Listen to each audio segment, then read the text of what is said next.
Hello Zimbabwe, I'm your host Outra. Welcome back to our show, to our program, the Sungura Renaissance. Nhasi panapa tina mukoma watinawo kana kuti tine sungura guru vatinawo panapa vanoitwa ivo Mr. Sugar. Mr. Sugar, sanganai nevatsigiri venyu. Makadiko mafanzi mese amane shamwari nemabhozida nemapromoters nevatekenyi vemangoma magwenyambira. Yeah, tinotenda. Nhasi panapa tina mukoma Sugar. Dauti vambotitsanangurirawo kuti vanombonzi Mr. Sugar ndiani, uye Mr. Sugar zvemangoma izvi vakazozvitanga sei kana kuti zvemimhanzi vakatanga sei? Ya Sugar ndini mitaro inga manjokota. Zvemagitari ndakazvitangawo kare mushure mekunge ndichitonakirwawo zvangu nengoma. Zvichienderana nekuti pane vandaiyemurawo vane ngoma dzaiita kuti ndizvekutapirirwawo nekuda kuimba. Okay, so Mr. Sugar vakazvitanga zvekuimba rini uye vane maalbum api neapi? Ya makore ati one day inofunga 1998 ndanga ndakutodambura mangoma. Album redu rekutanga rinonzi zviri mukati, ndechiuyana kutaura pozouya chamungarwire nedzimwe dzakangodaro. Maalbum ese anogona kunge akutosvika kuma 10 kana 11 kana 12 maalbum eShuga ndirimo mundima. Ndichitendawo Mwari kuti vari kundichengeta nyasha dzawo kuti ndinge ndane nguva yakareba kudai ndiri muindastry. Okay, so mazvinzwira mega Mr. Sugar vakatanga 1998 ende maalbum avo vanoti ivo anogona kunge achisvika kuma 11.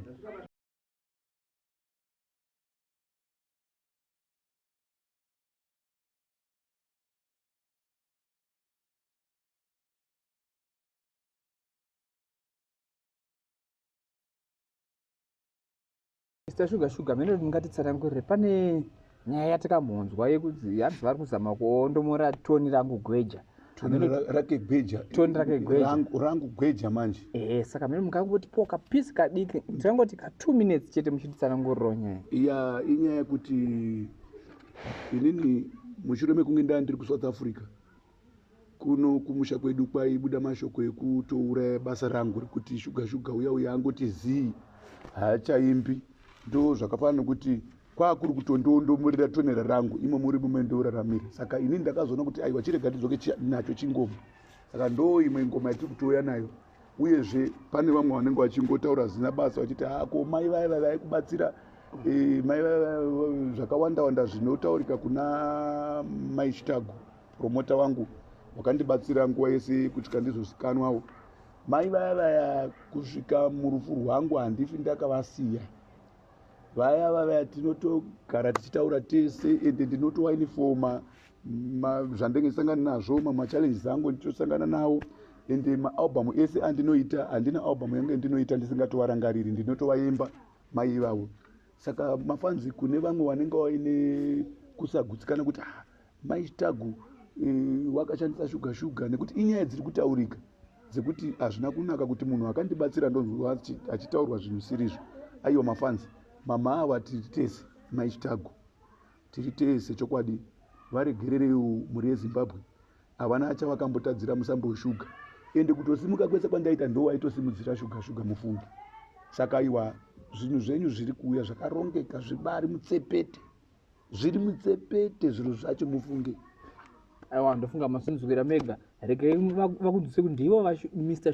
Sugar vedu vakudhara vangokupaira inanzi une udzinye mairosiwe hande kana kapati kadiki chete so daka neni nderei mairosiwe godo neni ngerei mairosiwe. Thank you.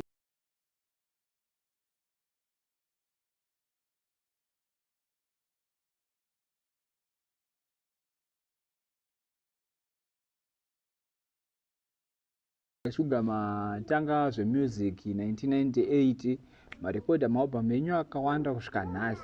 ndezvipi zvimhingamupinyu kana kuti matambudziko amuri kusangana nawo muindastry? Matambudziko takataura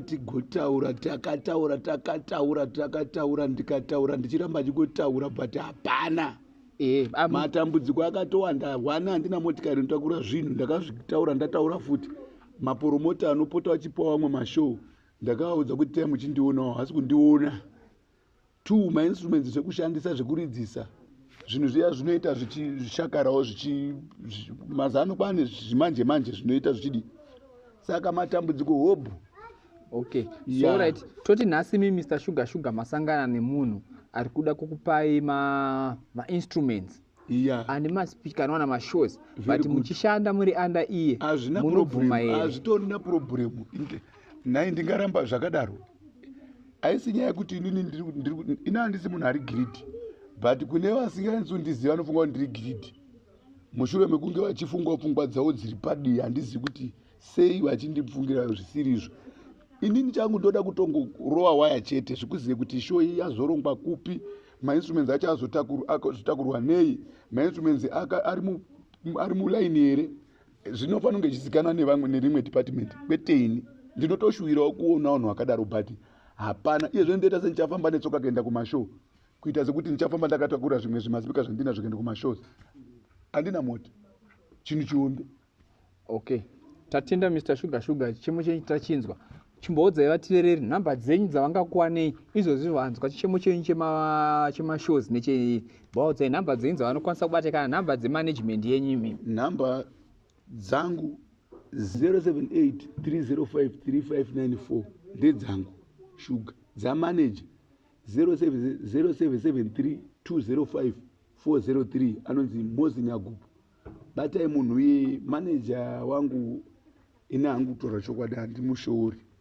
Munhu ari kuzamawo kudawo kuti bhendi risimukire, but anotodawo imwe support. But support yacho iyi ndoisiri kuwanikwa. Tinongosangana nezvivharo vanhu vanenge vachitiporomisa nhema dzega dzega.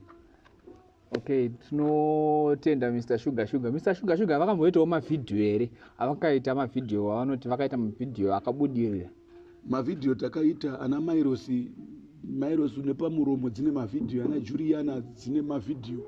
Tine imwe iriko mazuva ano zvemunonzwa ndimi mega mauzwa zvandisingazwiwo ine mavhidhiyo. Tine imwe yatakaita futi yatatoita manje inonzi munamato wangu Mwari ndokumbirawo hama dzangu dzigare bholato zvakanaka. Ese mavhidhiyo sa. Asi tinotongoona kuti mafanzi haasi kubudikira umo, chibudikirai mafanzi. Okay, Mr. Sugar, mavhidhiyo yenyu aya nemusic yenyu iyo toti ndatitaure zvenyuwani yamaita iyi tinodziwana pasocial media, todziwana pakanzi chii?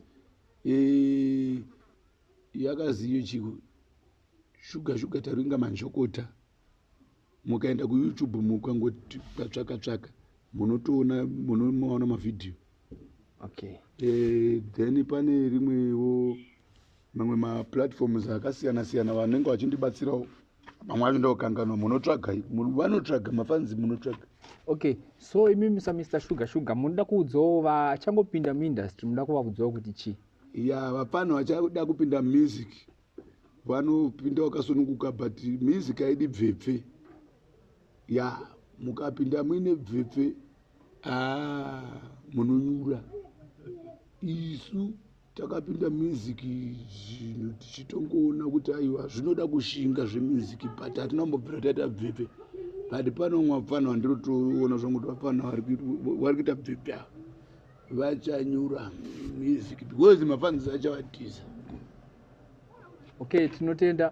Musakanganwe kusubscribe nekulaika page raMr. Sugar rakati Sugar taringa majokoto edi Samaita Express. Ndizvo zvanditika takainda. Musazokanganwa zvekare kusubscribe nekulaika channel page redu rakanzi Ultra Media Zimbabwe.